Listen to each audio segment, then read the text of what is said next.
പത്തനംതിട്ട ജില്ലയിൽ 5 നിയോജക മണ്ഡലങ്ങളാണ് ഉള്ളത്. കോന്നി, റാന്നി, ആറന്മുള, തിരുവല്ല, അടൂർ.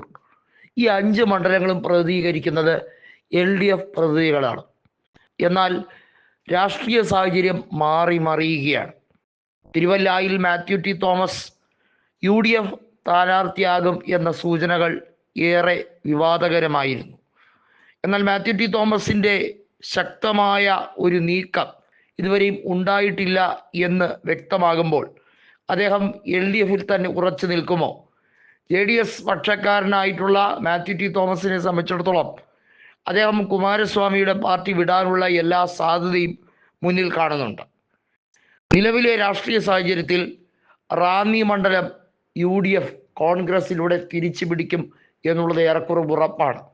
കോൺഗ്രസിൻ്റെ റിങ്കു ചെറിയാൻ കഴിഞ്ഞ തവണ വെറും 1200 വോട്ടുകൾക്ക് മാത്രമാണ് കേരള കോൺഗ്രസ് എമ്മിൻ്റെ പ്രമോദ് നാരായണനോട് പരാജയപ്പെട്ടത്. എന്നാൽ ജോസ് കെ മാണിയോടൊപ്പം BJP ചേരാൻ തക്കം പാർത്തിരിക്കുന്ന പ്രമോദ് നാരായണന് അടുത്ത തവണ LDF പിന്തുണയോടുകൂടി റാന്നി സീറ്റ് കൊടുക്കുമോ എന്നുള്ളത് വലിയ ചോദ്യമാണ്. പ്രത്യേകിച്ചും പ്രമോദ് നാരായൺ BJPയിലേക്ക് പോകേണ്ട സാഹചര്യത്തിലേക്ക് കാര്യങ്ങൾ എത്തി നിൽക്കുമ്പോൾ. മറ്റൊരു മണ്ഡലം എന്നത് കോന്നിയാണ്.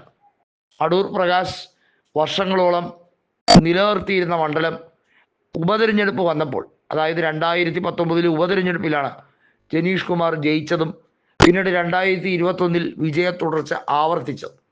ആ കോന്നി മണ്ഡലം തിരിച്ചു പിടിക്കാൻ രാഷ്ട്രീയ നീക്കം തന്നെയാണ് അടൂർ പ്രകാശ് നടത്തുന്നത്. തൻ്റെ ഒപ്പം നിൽക്കുന്ന വിശ്വസ്തരായ ഏതെങ്കിലും ഒരു വ്യക്തി ഇറക്കി മണ്ഡലം പിടിച്ചെടുക്കുകയോ അല്ലെങ്കിൽ നേരിട്ട് തന്നെ മത്സരിച്ച് മണ്ഡലം പിടിച്ചെടുക്കുകയോ ചെയ്യേണ്ടതിൻ്റെ അനിവാര്യത ഉയർന്നു കാണുകയാണ്. മറ്റൊരു മണ്ഡലം എന്നത് ആറന്മുളയാണ്. ആറന്മുള നമുക്കറിയാം, വലിയ തോതിൽ ജനരോക്ഷം ആർത്തിരമ്പുകയാണ് വീണ ജോർജിനെതിരെ. ആറന്മുളയിൽ ഇനി ഒരു തവണ കൂടി വീണ ജോർജ് നിന്നാൽ 8 നിലയിൽ പൊട്ടും എന്നുള്ള കാര്യത്തിന് യാതൊരു തർക്കവുമില്ല.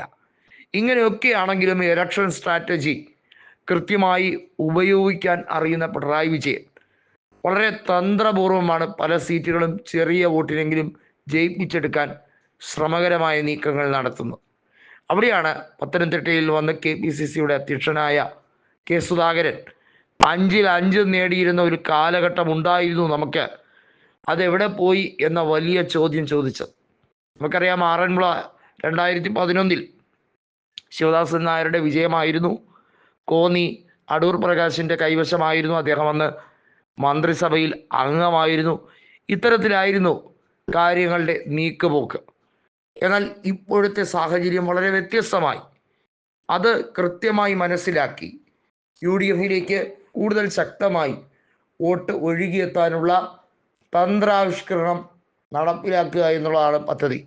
അതിൻ്റെ ഒരു സെമി സംവിധാനം എന്ന രീതിയിലേക്കാണ് തദ്ദേശ സ്വയംഭരണ തെരഞ്ഞെടുപ്പിനെ നോക്കിക്കാണുന്നത്.